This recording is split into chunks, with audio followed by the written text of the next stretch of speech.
Are you an entrepreneur, small business owner, or consultant looking to boost your authority, influence, and impact?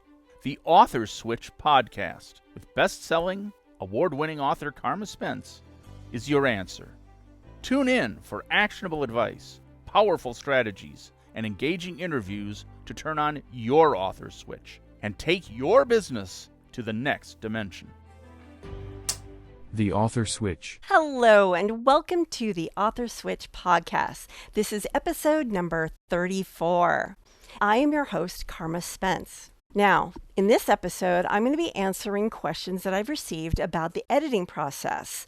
But before I go into that, I'm just going to give you a little short introduction to who I am, just in case you are new to my world. I am an award-winning and best-selling author, and I have written numerous books on my own and contributed to several anthologies, many of those of which have become international bestsellers. 2 of my books have become bestsellers, and one of them has won 3 awards. I'm also certified in author marketing and the Storyway methodology. I've been writing books for 16 years, and I have 30 years of public relations and marketing communications experience under my belt. So I have a lot of experience working with editors and writers for many, many years. Now, the first question I received was, what type of editing do I need? And that all depends on the manuscript, and it depends on your writing skills and the resources that you have. So first I'm going to go through the different types of editing, and then I will describe what each one is so that you can make a better decision on what types of editing you need. Now, different editors do different type of editing. So you may have one kind of editor that does one part and a different editor who does the other. In fact, I recommend working with at least 2 editors, and I'll go into that later in the podcast. So the first type of editing I'm going to talk about is developmental editing, which is also sometimes called content, substantive, or structural editing. And this type of editing basically delves into the structure of your book. Is it sound? Does it have logical flow? Is it in the right order? And this goes for both fiction and nonfiction. Books have a flow, and readers are going to engage in your book better if that flow makes sense. So what a developmental editor does is make sure, okay, should chapter 1 be chapter 1? Or should it be chapter 23? Or should it be chapter 5? And basically make sure that your book has a logical structure and flow to support your work. The next kind of editing is called copy editing or line editing. And this type of editing goes into the finer details of your book and your manuscript. It goes into grammar, it goes into punctuation, spelling, style. This is a type of editing I always use right before I go into design, because this makes sure that my manuscript is the cleanest it can be and that there'll be fewer edits after design. Because after design, it's just a pain in the butt to edit. You want your manuscript to be really clean before you go into design. There's a type of editing called stylistic editing, and this type of editing basically focuses on improving the writing of your sentences and paragraphs. So editors work to enhance flow, to enhance clarity, to enhance readability of your prose. They may suggest rephrasing of your sentences, they may suggest a refining of the language, and if there's narrative, they may ask you to adjust that as well. The next type of editing is called a content review. And this is used if you've got factual information in your book that needs to be factual. So this is the type of person who goes in and checks your facts. If you're writing about current events or history, you want to check your facts. If you're writing about science, medicine, if you're writing about somebody's life that's not your own, and actually, sometimes even if it's your own, you want to get those facts checked. And then finally, there's proofreading. And this is the type of editing I always do before I hit publish. The book's already designed, I get a proofreader to proof it. This person is basically going through and reviewing your manuscript to make sure that all the T's are crossed, all the I's are dotted, there aren't any orphans, paragraph breaks make sense, spacing makes sense. Basically, your manuscript looks good and follows proper English. It's basically looking for typos and other of those level of mistakes. So again, what type of editing do you need? It depends on the state of your manuscript when it's ready for editing, which is really dependent on your skills as a writer. So if you're like a newbie writer, or you don't even consider yourself a writer, you're probably going to need more editors to kind of go through your work and make sure that it works well. Because you do not want to publish junk. You do not want to publish something that doesn't show you in the best light. And that's what an editor's job is for. It's to help you have this wonderful polished manuscript that is a delight to read. The next logical question is, how much is this all going to cost? And that really depends. It depends on the experience of the editor, it depends on the type of editing, and it depends on the length of your manuscript. As of right now, 2023, here are some ballpark figures that you can expect. Developmental editing, and just editors can charge you by the word or they can charge you by the hour. So for developmental editing, you can expect to pay anywhere between 19 and 17 cents per word or $45 to $90 an hour. Will they charge you by those prices? Not necessarily. You may get a project price. They'll ask you, how long is your book? How many words? It's this price. So it really depends on the editor, whether they'll price you by minute, by hour, or by project. Copy editing ranges between 2 and 9 cents per word or $28 to $56 per hour. And finally, proofreading, which tends to be the lowest price, that ranges from 1 to 3 cents per word or $17 to $39 per hour. Again, if you're working with a more experienced editor, you're going to expect the higher price. And if you're working with the same editor, they're not going to drop their price necessarily just because they're doing proofreading. So how long does this editing process take? Again, it depends on the length of the manuscript. The longer the manuscript, the longer the editing process takes. Also, when you're hiring an editor, you want to find out what their availability is, because more than likely they're editing multiple projects, and so they may not even start yours until X date. So definitely get on their calendar and respect that calendar. If you tell them you're going to get it by the 5th, then get it to them by the 5th, or have a really good explanation and why, and understand that if you are late, your project may be bumped and you may not make, they will no longer honor the original deadline they quoted you, which means all your other things that you depend on are going to have to be pushed as well. So deadlines are really kind of important to stick to them. The next question is, will the editor preserve my voice and style? And the answer is, if it's a good editor, yes. Absolutely, because their job isn't to change your voice or style. Their editor is to polish your voice and style so it shines like a brand new sparkly diamond. Now, if it's a bad editor, well, you get what you pay for.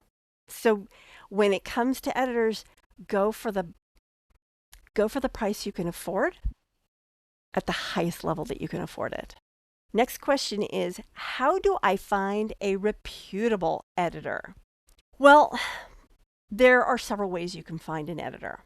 Low end, Fiverr, Upwork, you can find quality editors there, but be careful, buyer beware. Another way to find a good editor is to go to one of the editing associations, such as the Editorial Freelancers Association, which actually has a directory of their members and they'll tell you what kinds of books they like to edit and how much experience they have. So going to an association is another good way. But my favorite way is to go to my friends who are writers and editors and worked with editors. Hey, I'm looking for an editor. Who do you recommend? And story on that one, I've worked with several editors over my numerous book projects.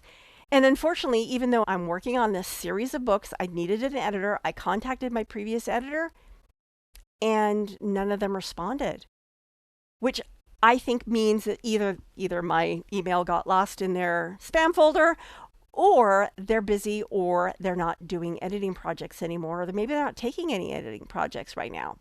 So I had to go searching. And I asked a ghostwriter friend of mine, and I asked my copywriting mentor. My copywriting mentor, he found me one like that, and at a fairly decent price. So ask someone talk to your mentors, talk to your friends who are writers, and get recommendations because word of mouth, I just trust it better. Next question is, can I work with the same editor for future books? The short answer to that question is yes, absolutely. In fact, on my next project, I've got 7 books lined up. I'm hoping to work with the same editor for all 7. However, you can tell that I'm not working with editors I've worked with before, not because I didn't like them, but because they're just not available. So it really depends on how close together your book projects are, because the closer they are, the more likely that person will be able to work with you. But if you've got a couple of years in between projects, it's quite likely that an editor that you worked with before is no longer available. So short answer, yes. Will it happen? Not necessarily. Next question is, how many rounds of editing are necessary? Now that is heavily dependent on the state of your manuscript when you first hand it over. The messier it is, the more rounds. That said, your editor is going to be giving you a scope. They may say, I'll accept no more than 2 rounds when they quote you their project, because anything above that scope, they're going to have to charge you more. So the more editing rounds you go through, the price goes up. Price goes up, the more rounds. Now, what I do to make my editor's life easier is that I edit it for like as many rounds as I need in order to get my manuscript as clean as possible. But I am also well aware that I have dyslexia and I will see things that are not really there. I'll think they're there because I intended them to be there and they aren't there. So I always have a second and a third pair of eyes. Now, fortunately, I have a husband who can help me with that second pair of eyes. And then after he edits it, which is sometimes 1 or 2 rounds, then I send it to the editor that I'm going to pay for. I also always have a copy editor do it before I design and a proofreader look at it after design. And that's because when you blow a document into design, all sorts of interesting little things happen. Orphans pop up, paragraph breaks go weird, all sorts of wonkiness can happen. It doesn't matter how good the designer is, stuff happens. They miss something, and a proofreader comes in and they check the things that messed up in design. So how many can you expect? I would say a minimum of 3 rounds, depending on who you're working with, a minimum, and it goes up from there. But always check with your editor how many rounds they're willing to have within the price that they quoted you. Next question is, should I edit before submitting to a publisher or literary agent? Emphatically yes. Oh, goodness gracious, you shouldn't even have to ask that question, because never send a hot mess to your agent or your publisher, because they will drop you like a hot potato. And yes, I did do a whole bunch of little canned phrases. But really, yes, give your agent or your publisher the cleanest manuscript you possibly can. Cliches, that was the word I was looking for. I just forgot it in a moment. Next question. What should I expect from the editing process? Well, if you're working with a professional, you should expect feedback and suggestions for improvement and corrections to enhance your manuscript. If you're working with someone who's less than professional, then you may get something else. Hopefully that's not the case. The next question is, how can I handle feedback and criticism during editing? Again, you're going to get questions about your manuscript. Sometimes it will be, what do you mean here? I don't understand. It may be clarification on, is this what you meant? Would this sound better? Your editor's not trying to hurt your feelings. They're trying to help you produce the best product possible. So take it in that light. Take it as constructive criticism. And if you feel hurt, go to your corner, have your cry, then come back and be professional and understand what's going on. So sometimes I'll get feedback and I'm like, okay, you clearly just don't understand, but I know my audience will understand. That's okay. I'm not going to go there. But sometimes I've gotten feedback and I realize, well, I understand that because that's in my head, but now I can see that a reader wouldn't. And so I need to add information or clarify the information. And I find that kind of feedback very helpful. The last question is, can I ask questions or seek clarifications during the editing process? And yes, absolutely. Communication with your editor is essential. And like I mentioned before, there's probably going to be more than one round. They may make a comment that you don't understand, so you're going to ask for clarification. Or they may be asking you for clarification so that they can give you the best kind of advice or suggestion to make that clearer. And so that feedback back and forth is essential to come up with a great project. So I hope that you found all this information about the editing process enlightening, informative, and helpful. I hope it helped take any fear that you might have about the editing process and kick that to the curb. And I hope that it helps you understand what kind of editing you need and how to find the right editor for you. This is the end of this episode of The Author Switch. I'll see you next week. Ciao! If you've enjoyed this episode of the Author Switch podcast and would like to show your support, there are a few ways that you can do that. First, I encourage you to subscribe to the podcast so you never miss an episode. Additionally, leaving a rating and review would greatly help me reach more listeners and continue providing valuable content. To stay up to date with the Author Switch podcast and gain access to additional information on amplifying your authority, influence, and thought leadership through books, you can follow me on Twitter at CarmaP. For those interested in catching up on previous episodes, including those no longer available on podcast platforms, you can find them all at authorswitch.com/episodes, where you can choose to watch or listen to them at your convenience. Thank you so much for your support and for being a part of the Author Switch community.